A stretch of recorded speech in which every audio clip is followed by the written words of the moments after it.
इस सीरीज में हम एक स्कूल का सीन देखते हैं जहाँ पर सारे बच्चे जॉम्बीज में बदलने लगते हैं और एक दूसरे को मारकर खाने लगते हैं। तो आखिर ये जॉम्बी वायरस कैसे फैला, जानेंगे इसके पीछे की पूरी कहानी।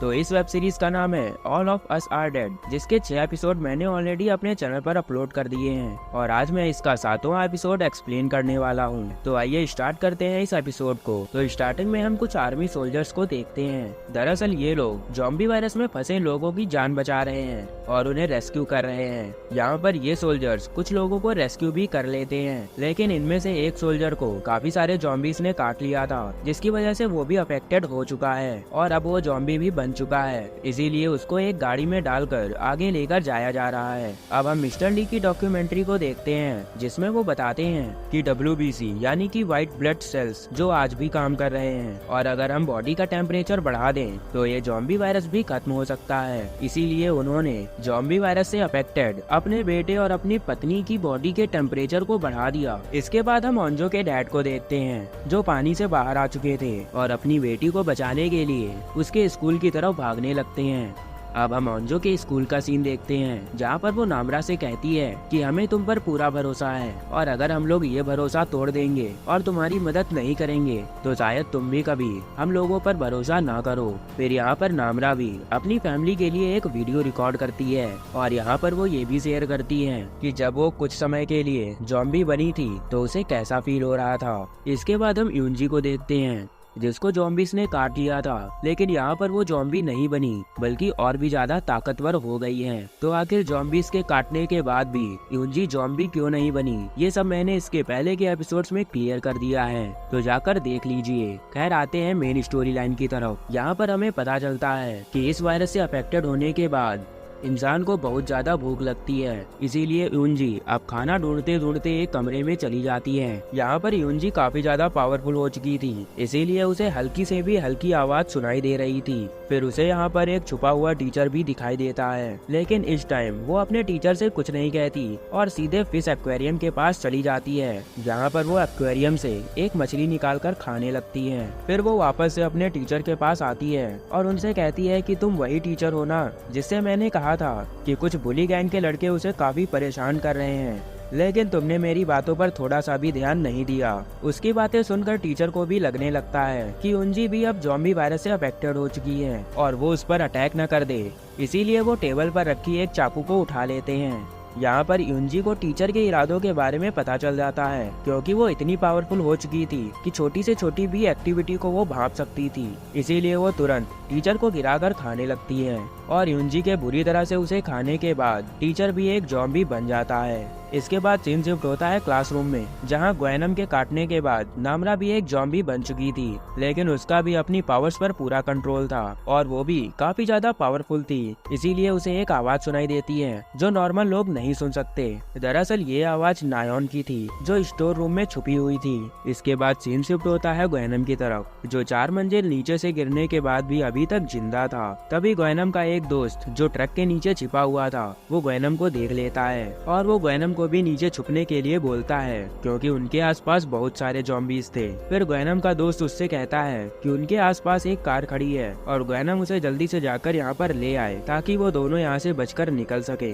इतना कहने के बाद ये लड़का ग्वेनम के सर पे भी मारता है ताकि ग्वेनम जल्दी से जाकर कार ले आए, लेकिन ग्वेनम गुस्सा हो जाता है और गुस्से में वो उस लड़के को ट्रक के नीचे से बाहर निकालता है और उस लड़के से सॉरी बोलने को कहता है और देखते ही देखते वो अपने दोस्त का हाथ तोड़ देता है और सारे जॉम्बीज से उस पर अटैक करवा देता है। इसके बाद ग्वेनम कहता है कि इस दुनिया में मुझसे बुरा कोई नहीं और अब मैं सान को भी जान से मार दूंगा। अब सीन शिफ्ट होता है क्लासरूम में, जहां ओंजो सबको एक प्लान बताती है और कहती है कि हम म्यूजिक की वजह से फिर से सारे जॉम्बीज को पागल बना सकते हैं। वो कहती है कि हम क्लासरूम को 2 पार्टीशन में डिवाइड कर देंगे और एक पार्ट को ब्लॉक करके उसमें सारे जॉम्बीज भर देंगे। फिर रास्ता साफ होने के बाद हम दूसरे रास्ते से छत पर चले जाएंगे। यहाँ पर सभी को ओंजो का आइडिया अच्छा लगता है और इसीलिए वो उस आइडिया को फॉलो करने लगते हैं। इधर ओंजो के डैड जैसे तैसे करके एक वेपन से भरे रूम में आ जाते हैं, जहाँ से वो एक गन लेकर अपनी बेटी को बचाने के लिए उसके स्कूल की तरफ निकल जाते हैं। दूसरी तरफ डिटेक्टिव उस लड़की को लेकर बाहर भागने की प्लानिंग कर रहा था। फिर वो उस लड़की से कहता है कि बाहर निकलने के बाद बस एक ही रूल को फॉलो करना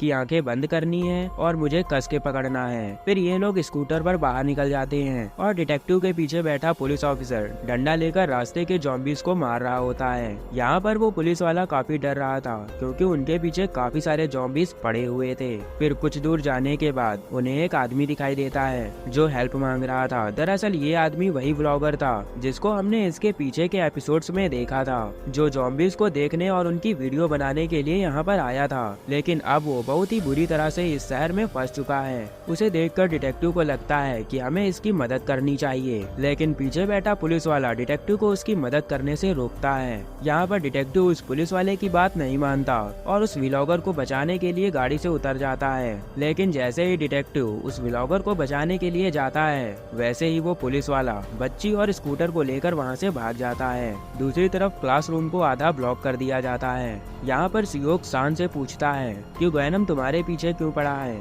फिर सान बताता है कि मैंने ग्वेनम को प्रिंसिपल को मारते हुए देख लिया था और मैंने ग्वेनम से कहा था कि मैं इस बारे में सबको बता दूंगा और इसीलिए ग्वेनम मेरे पीछे पड़ गया है। फिर यहाँ पर सियोक उससे बताता है कि अब तुम टेंशन मत लो, मैंने उसे 4 मंजिल से नीचे गिरा दिया था और इसीलिए अब वो मर चुका होगा। ये सुनकर सान भी चैन की सांस लेता है। इसके बाद सियोक क्लासरूम का दरवाजा खोल देता है, जिसकी वजह से सारे के सारे जॉम्बीज क्लासरूम के अंदर आ जाते हैं। लेकिन अभी भी क्लासरूम से बाहर जाने का रास्ता पूरी तरह से खाली नहीं हुआ था। ये देखकर वो लोग और भी ज्यादा शोर मचाने लगते हैं, जिसकी वजह से सारे जॉम्बीज अंदर आ जाते हैं। लेकिन इनकी आवाज को अब ग्वेनम ने भी सुन लिया था, इसीलिए वो भी इस क्लासरूम की तरफ आने लगता है।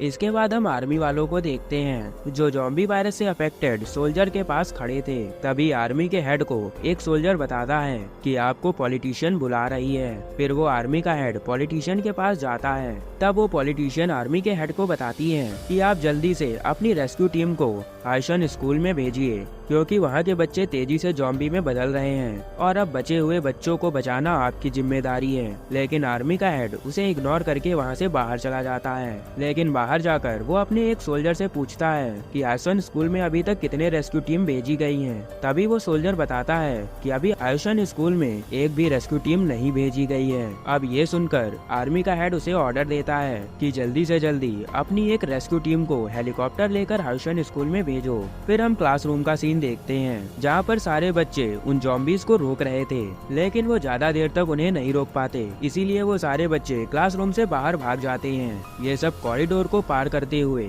सीढ़ियों से छत पर जाने लगते हैं। लेकिन यहाँ पर उनके लिए सबसे बड़ी मुसीबत खड़ी हो जाती है। दरअसल जो लड़का छत पे था उसने छत का दरवाजा बाहर से बंद कर लिया था, क्योंकि उसे लगता था कि सीढ़ियों पर कई सारे जॉम्बीज हैं जो छत पर आकर उस पर अटैक कर सकते हैं। अब इसीलिए वो दरवाजा नहीं खोलता।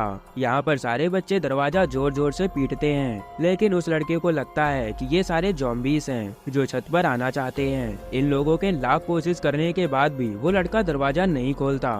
फिर यहाँ पर नामरा को आवाजें आने लगती हैं कि सारे जॉम्बीज बहुत ही तेजी से छत के ऊपर आ रहे हैं। फिर सियोक और सान कुछ वेपन्स लेकर सीढ़ियों पर खड़े हो जाते हैं और एक एक करके उन जॉम्बीज को मारकर नीचे गिराने लगते हैं। लेकिन जॉम्बीज कई सारे थे, इसीलिए वो ज्यादा देर तक उन जॉम्बीज को नहीं रोक सकते। इधर कुछ बच्चे छत का दरवाजा तोड़ने की कोशिश कर रहे थे, लेकिन ये दरवाजा फिर भी नहीं टूटता। फिर हम देखते हैं कि उन्हें रेस्क्यू करने के लिए एक हेलीकॉप्टर भी आ जाता है और तभी इन्हें छत पर वो लड़का भी मिल जाता है। फिर वो सोल्जर्स उस लड़के से पूछते हैं कि क्या यहाँ पर सिर्फ तुम बचे हो और बाकी के स्टूडेंट्स कहाँ हैं, लेकिन ये लड़का कुछ भी नहीं बोलता। दूसरी तरफ उन जॉम्बीज के ऊपर कपड़ा डाल दिया जाता है, जिसकी वजह से वो उस कपड़े में फंसे रहें और उनकी तरफ ना आ सके। लेकिन तभी सान ग्वेनम को उसकी तरफ आता हुआ देखता है और इसी तगड़े सस्पेंस के साथ इस एपिसोड का डी एंड हो जाता है। तो क्या ये बच्चे ग्वेनम और इन जॉम्बीज से बचकर छत के ऊपर जा पाएंगे या फिर रेस्क्यू टीम सिर्फ छत वाले ही बच्चे को बचाकर यहाँ से चली जाएगी? तो इन सब का जवाब जानने के लिए हमें इसके आगे के एपिसोड्स देखने होंगे, जो मैं जल्द ही अपने चैनल पर अपलोड कर दूंगा। और हो सकता है जब तक आपके पास ये एपिसोड पहुँचे तब तक मैं इसके आगे के भी एपिसोड इस चैनल पर अपलोड कर दूं। तो प्लीज चैनल को विजिट करना मत भूलें और अपने प्यारे भाई को सब्सक्राइब जरूर कर दें। For more videos please visit my channel.